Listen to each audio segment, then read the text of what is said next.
Good afternoon, everybody, and welcome to the Shabbat of this morning. And we are discussing Parshas Mishpatim, that is the ordinances, the judgment, and the rulings. That is what it is. And I give it a kind of subtitle, and the subtitle is Torah, foundation. Torah, constitution. The constitution of Israel that God gave them is the Torah. That is the foundation. That is his foundation stone, and we can even see, even though in the parasha of this morning, in the Parshas Mishpatim, there was 12 stones. When everything was done, after Moshe gave them all the word, Moshe built an altar of stone, and the foundation of those stones was 12, representing each tribe of the people of the children of Jacob Avinu. And he made a sacrifice upon it, and he took the blood of the what? And he took the blood of the beef, the blood of the cow, right? And he made half, he threw half on the altar, and half he threw upon the people. He sprinkled the blood upon the people, and that's how, as sages say, our agreement, our word, our constitution is not just a kind of, how can I express this word? It's not just a verbal one. It's not a verbal word, but actually that constitution is sealed with blood, and blood is life, and it's eternal. That's what I say. So you cannot come and say, "I'm going to undo it." You cannot. It cannot be undone. Once it is sealed, it is sealed. And so that is why you see, no matter how, no matter what, there is this idea of what is called replacement, or what they call it, where some group of people will come and say, "Oh, you know what? Israel is of old. God has abandoned them. We have new people. We are the new people now that God has called. God has forgotten about Israel." And that is a kind of a negative, it's a kind of a dark, I call it the dark Torah, those that is not even found in the Torah. It's a kind of it's a kind of theory where people want to come and replace the children of God themselves, not understanding that the agreement that God had with his people is eternal. It is sealed. It can never be undone. So that is why especially the Western ideology, they come and say, okay, now we have a new kind of religion, and the Torah is old, the Old Testament is too old. We cannot read it. We have a New Testament now, which is new. So that is the main basic. Right? The other one is the old, you forget about it. And as I was studying this morning, saying that it's not about religion. No, it all comes to faith. Everything is about relationship. And God is talking about relationship between him and his people.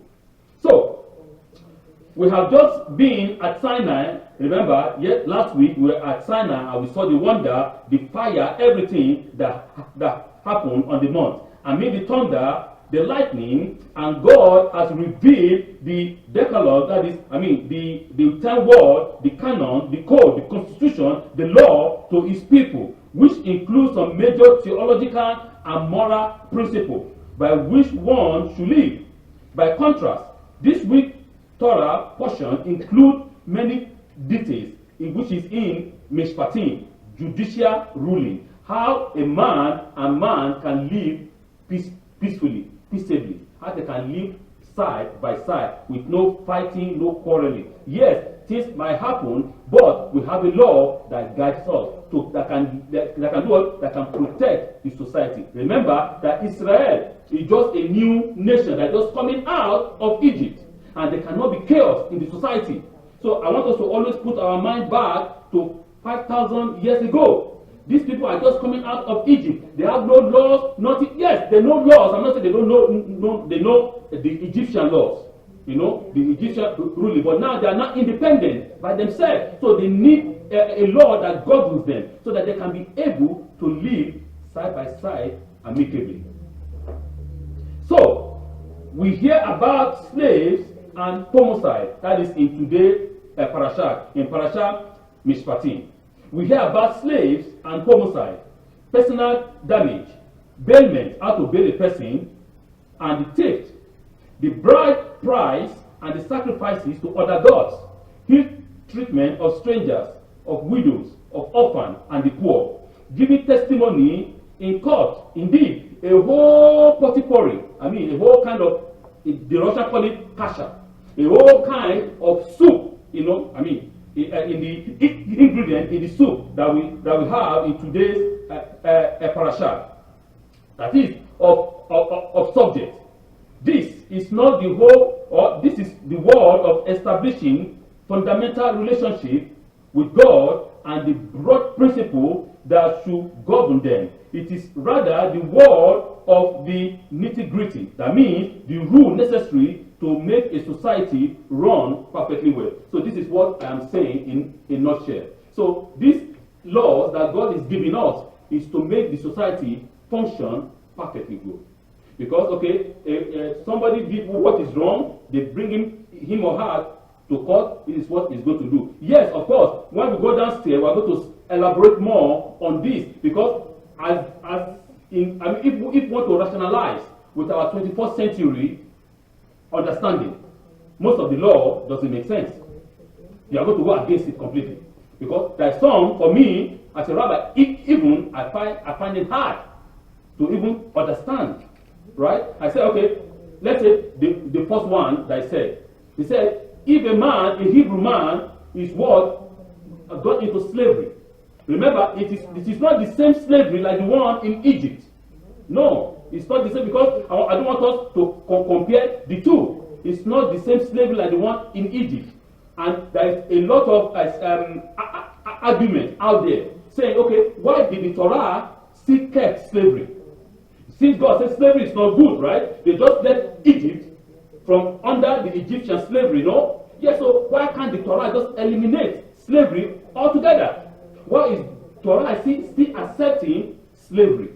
So this is the difference. The difference that the slavery that the Israelites were under Egypt was a different kind of slavery than the one the Torah is talking about here. So the slavery in Egypt, the difference is this. The slavery in Egypt is everybody, it doesn't matter, you are wealthy, you are not wealthy, whatever, you are under the control of the Egyptians.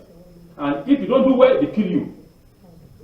You don't work, they beat hell out of you. And if you don't, even though you are as skinny as this, you must do a particular work. And if you don't do it, you can starve to death.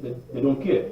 But in this kind of slavery that the Torah is talking about is, for example, a Hebrew man, I mean, maybe, for example, one way or the other, you become poor. You know, that different way people can become poor. In the sense that, for example, you mismanage your finance, or you go into bankruptcy, right? So in that case, he doesn't have money to pay the creditor. So what do? They take the man or his wife or his children as a slave to pay for the debt. So, and God said, you shall not treat a Hebrew man like a foreigner. No. He shall work for you for 6 years. On the 7th year, you let him go free. That is it. He will work for you for 6 years, but in the case of Egypt, you cannot go free. No, you die down there. So he work for you 6 years, that's a time determined. So 6 years, he work for you, 7 years, he go free.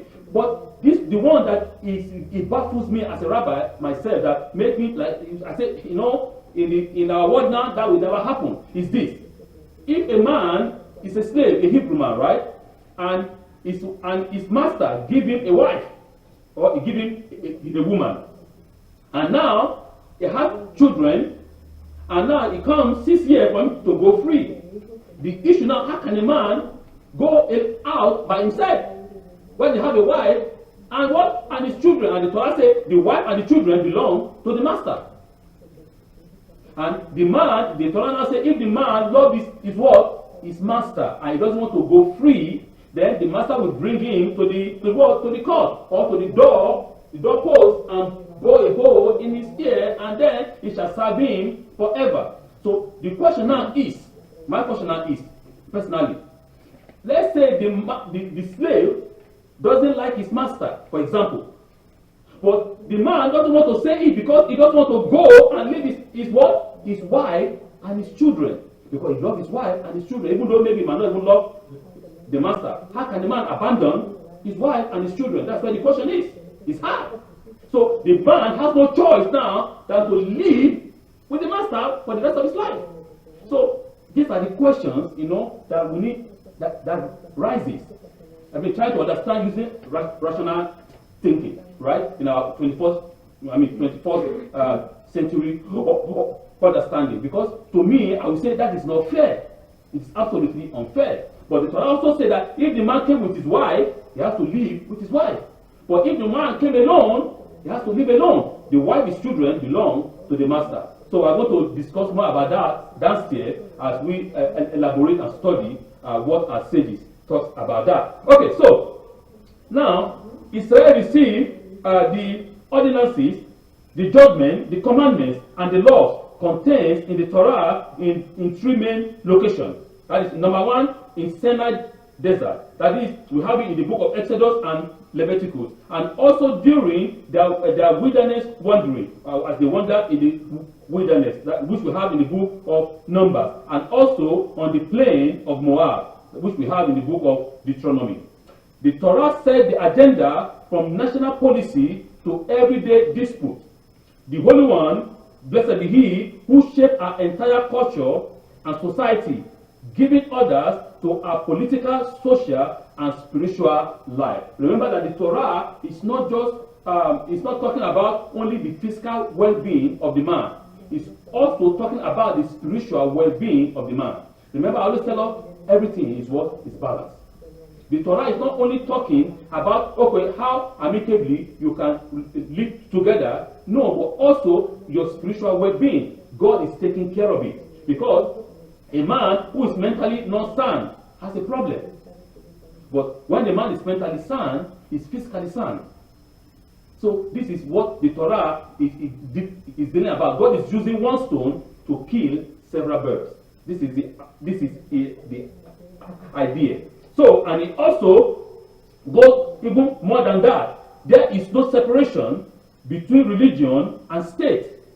Every aspect of life, whether political, whether family, purity, diet, the Shabbat, and even economic, are all concerned of the Holy One, blessed be He. God is concerned about every aspect of our lives. It is holistic.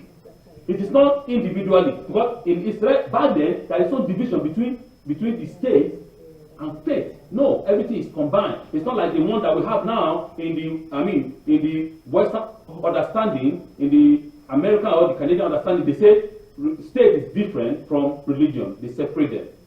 It's separated. But in our understanding, all is combined. No, it cannot be, because God said, okay, you shall not do what? When, for example, in the case of the economic well-being, right? God said, you shall sow 6 years, right? And 7 years, the land shall be what? Shall be left for Shabbat. The Shabbat for the land, right? And we said, no, for example, no. The land, we must work the land. Then we can see the result now. We work the land and work the land. The land is dead. Because all the nutrient is gone. Then we now think, no more nutrient. What can I do? I put fertilizer, a chemical. We chemicalize the whole thing, and now all the food that you eat, you are eating chemicals. Because the Torah says you are what you eat. And then you don't see cancer rising everywhere. Of course, cancer will come, because we don't listen to what the Torah said. The Torah says 6 years, 1 year, leave the land. Let the land come back again. Let the nutrients, good, everything comes back. Because as we have every 7 days is the Shabbat for us to rest. So why do we rest? In order for us to recalibrate. That is the purpose of the Shabbat. God knows that we are not a machine. Even though a machine, for example, the car that we drive, if you drive your car too much and you don't maintain it, it breaks down. No? How much more a human being? So we as a human being have to recalibrate, right? Rest. Then when you rest, your brain, the electric that is jamming, you no longer jam. You rest, and then you have energy to continue for next week. The same thing with the land. It's the same process. It's not different. Let the land rest for 1 year. Then after, it will yield more for you. But what did we do as a human being? No. That is garbage. Then we can see the result of. God does not eat our food. It's all about our own well-being. God is concerned about us, that we should be healthy, because once we are healthy, we can come to the synagogue, we can come to the temple and praise Him and worship Him. A sick man who is undergoing chemotherapy, can he come to the synagogue? No! Because he's in pain. He's in the hospital crying.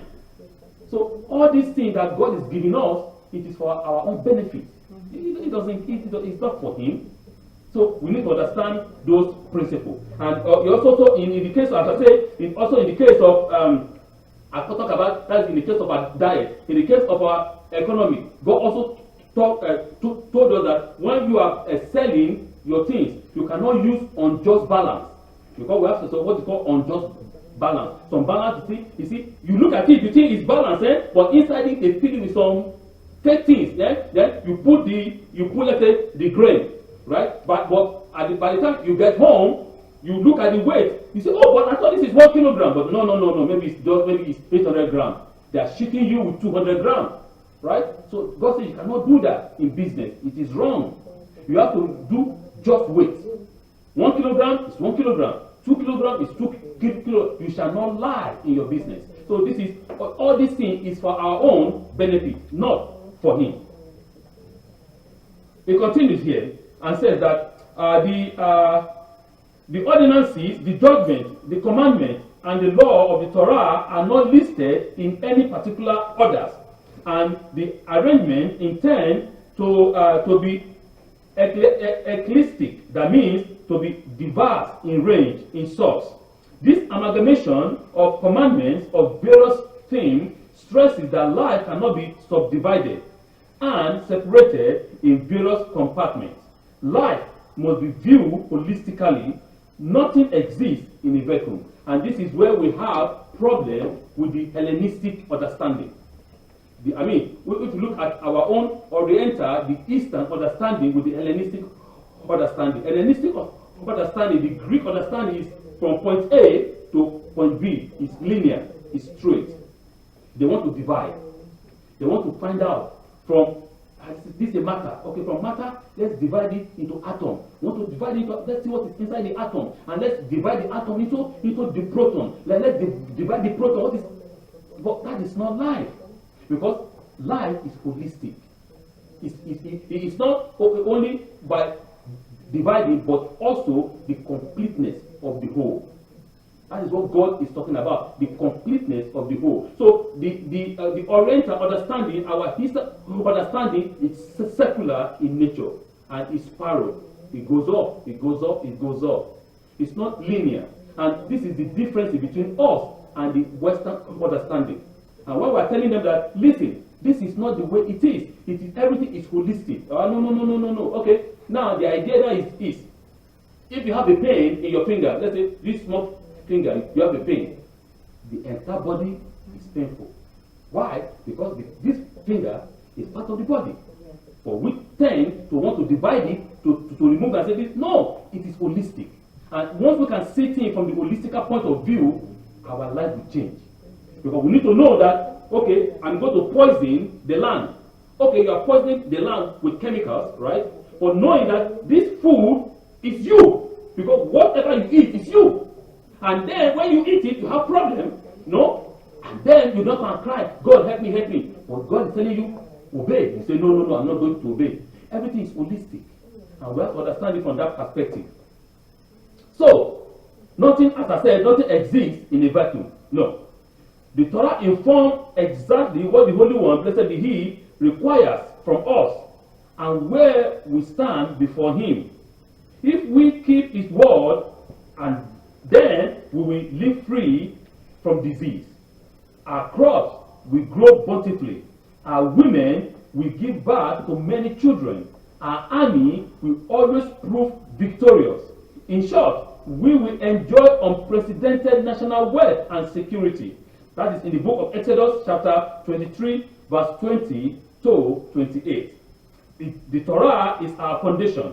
We are a nation solely by virtue of the Torah.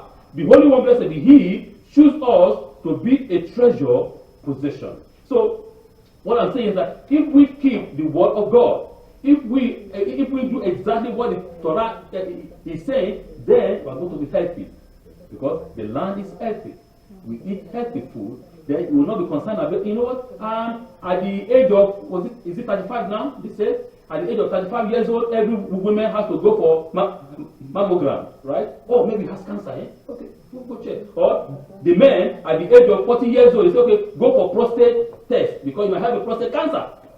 Why? Because all these things are from what? From what we eat. The water is poison. The underground water, because all those chemicals go into the underground waters. And then we drink all those things, then you have a problem, you now start shouting, God, God, God. How come God? God is not at fault here. He warned you, you said no, you said that is garbage, then you face the consequence of your action. So that is the issue.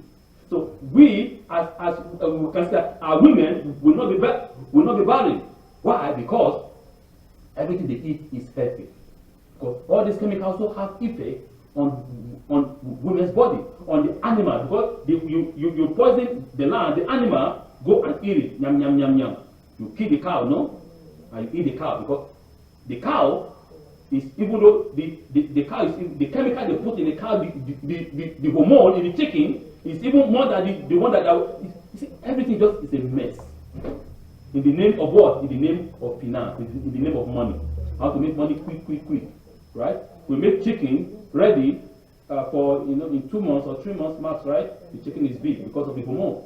And then this hormone goes into the human body and we're in a mess.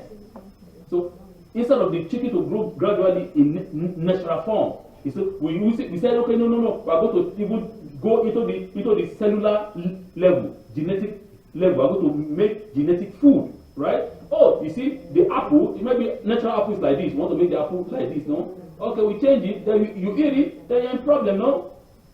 Because that's genetically modified. God talked to us about this in the Torah. Do not modify things. Leave things naturally. Leave them the way they are. If I know why, because it's good.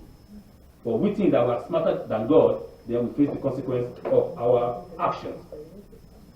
So here, he continues. He said, he wants us to be a nation unlike any other. That is God himself. He wants the Israelites, our people, the Hebrew people, to be a nation unlike any others.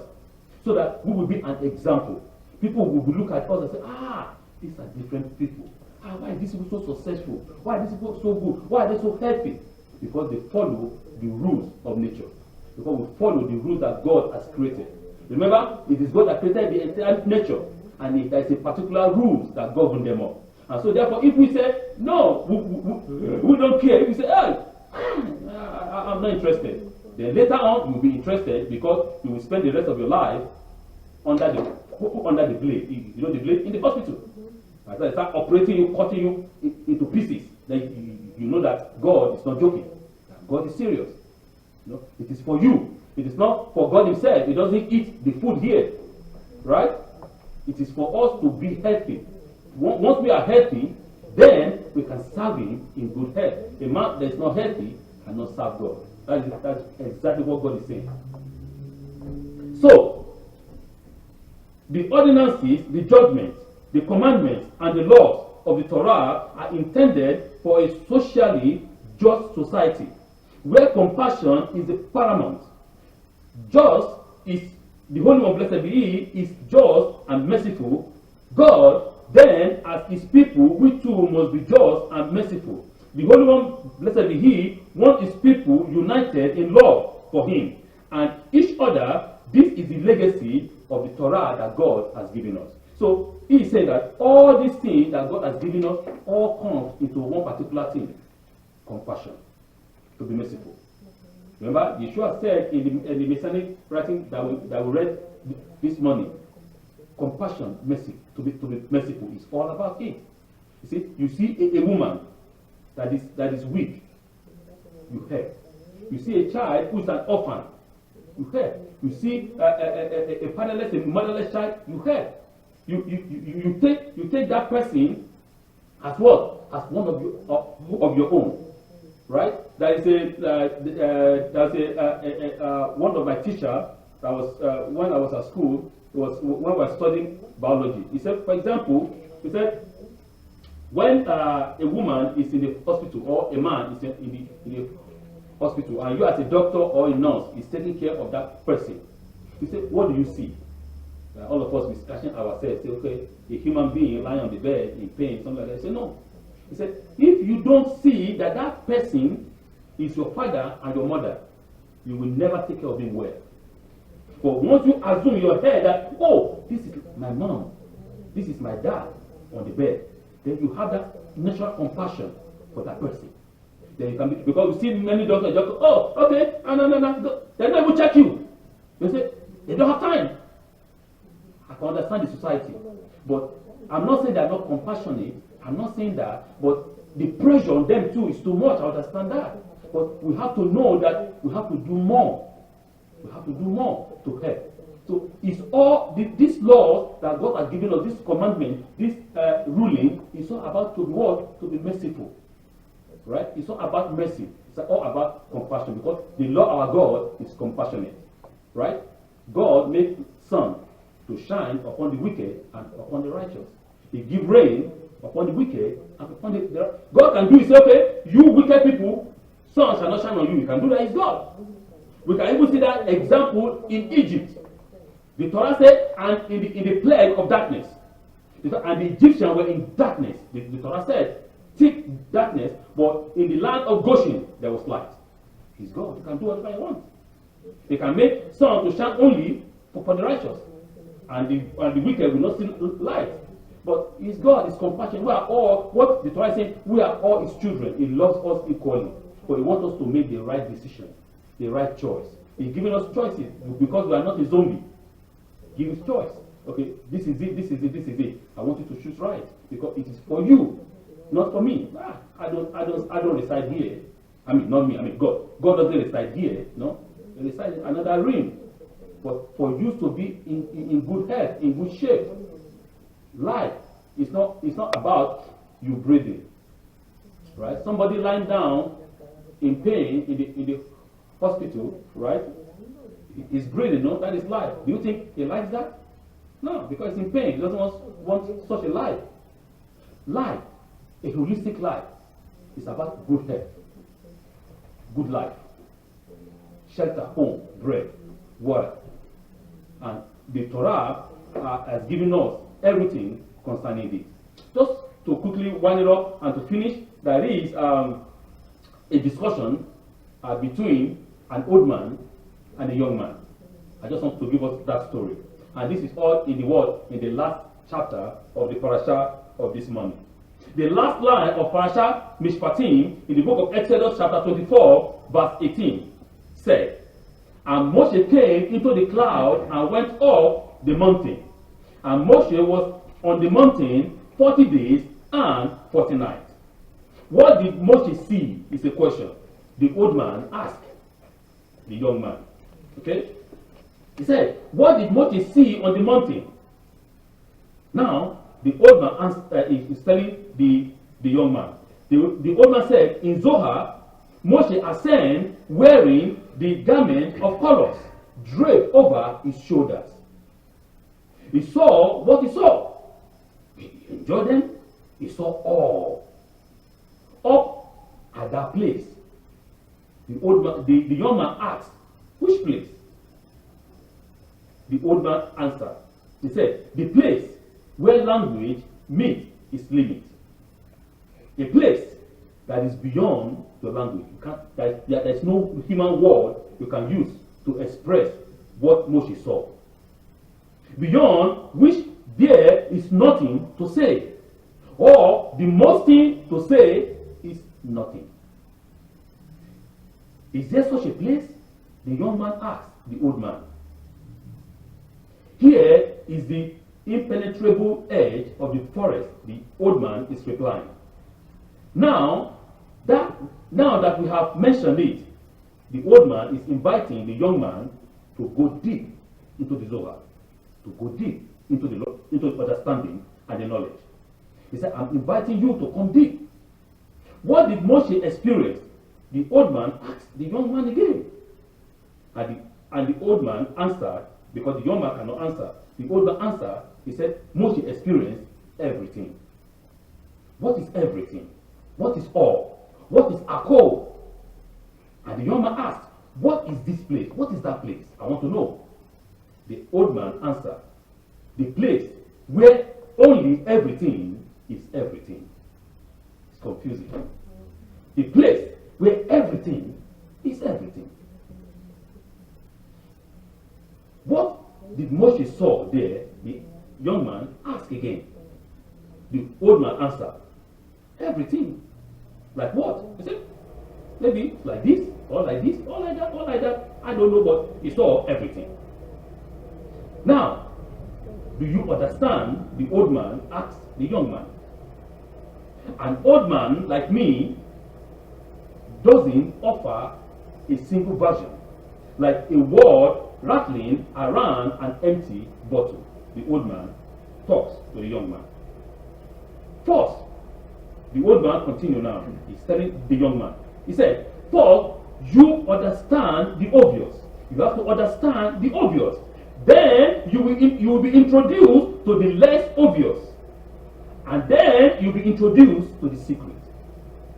And then you will emerge again and return back to the obvious. What is this? It's confusing, eh? You will learn the obvious. The obvious is the Torah. You understand the obvious. That's the basic thing. The number one thing, you have to understand the obvious thing. You understand the thing. You understand it.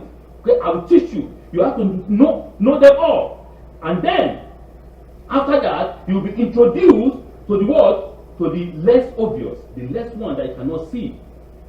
Then, after that, you will be introduced to the soul, to the secret. And then, after that, you will come back again to the obvious. It's complicated. We cannot comprehend the spiritual world with our mind. Our mind is limited. But Moshe is giving us an understanding. He said that this place there is no human word that can explain what I saw. But I can try my best to give you, to just write it down, the much I can explain. Because it is beyond human language. And Moshe tried to give us this. The language, as I was saying, I always give an example, right? Like this. Einstein, whatever his name is, Einstein, whatever his name is, right? He's a professor of physics, right? Yes. Okay, now, this man come and go to kindergarten. The kindergarten, where the age is 1 year and 2 years. And I start telling them, X times Z times Z times something equal Y. Tell me what the kindergarten will look at and say, man, what have you smoked? The kindergarten will come and tell him, man, do you drink? Are you drunk? Because they don't understand nothing. They have no idea what he said, that E equals MC squared. What? They don't know. The same thing here. Exactly the same thing. Moshe went down there and God is telling him E equals MC squared. And Moshe says, God damn, how am I going to explain this? How am I going to explain this to these people? How? Then he has to break it down, right, to the simplest language. It's hard. That is it. It's very hard. So he tried as much as he can to give us this understanding. That is what the old man is trying to tell the young man. He continued. He said, okay, now he said that yes. The opacity of the text released down and everything appeared through the obvious. It is all in the peshat. In the peshat in Hebrew meaning the plain text. In the Torah. Now transparent and revealing. Everything, the old man continued, everything. So you see, there are no limitations and no secret. Anybody that tells you there is a secret is lying. There is no secret. Everything is plain. It's here. You can understand. He said, there is only everything. And when you perceive that, said the old man, when you perceive, meaning when you understand that everything is plain and there is no secret and there is nothing uncovered somewhere, then he said, all the surface shall give way. Everything is open and you shall see. Everything is perceived through the Pesha. Everything is perceived through the Torah, through the plain text, through the story, through the plain sense of it all, just as the one contained the many. Remember, one contained the many. Just as the garment of color is the refraction of the one. I continue. Just as the rainbow is many and is one. It is the multiplicity of the colors. It is the unity of light. The one, the many, the same, everything is one. Remember, the rainbow has different color, no? It's one rainbow. I gave one example of the Zohar. That is what he's talking about. The old man I'm talking about here is the Zohar. That is the old man. He's giving you the understanding that not everything he can understand everything by the Torah, the plain text, and the Zohar is the lens. Right? The Zohar is that prism that when the light goes through it, the light of the Torah goes through it, it's plated, and you can see nothing hidden, no secret. Everything is the same. Everything is one. So understanding the Torah is not hard. We make it hard. God knows that we can do it. That is why He gave it to us, as I was saying this morning. If we cannot do it, He won't give us the Torah in the first place. So please, let us understand mishpatim. It's simple. The commandments are not hard. Don't do evil. Even though your enemy, Yeshua said, if your enemy said you should go to 10 miles, follow him to 20 miles. If you greet those that greet you, what is different between you and the publican? It means that what makes you different between the righteous and the unrighteous? There's no difference. But when your enemy comes and says, hey, but you do good, you always do good, right? When they do you bad, you do good in return. Then that shows that you are the child of our what? Heavenly Father. You are different. And that, what is the principle here? That will make the enemy to think, wow, I thought this man is my enemy. Well, actually, he wasn't my enemy. I'm making a mistake. And the same thing in the Torah this morning said, when you see the ox or the animal of your enemy in the pit on the Shabbat, you shall break the Shabbat. You shall go save that animal from the pit, and you shall take it to your enemy and say, this is your what? This is your animal. What is that telling us? It's telling us that we are our brother's keepers. That's what he's saying. Say, you cannot be enemy with your brother. All of you are one, from the same father, from Jacob. Why must you be enemy to one another? No. You must be different from the other people, from the other nation. So this is the example that the only one blessed He is telling us. We have to be different. We have to act, live the life of the Torah, not only to hear, because you can hear and it goes out here. What's the benefit? Why are you coming here to sit down? It's just a waste of your time, right? Maybe you can rather sit down and watch TV. You cannot go to practice the Torah, right? So let us practice the Torah. It should be a lifestyle.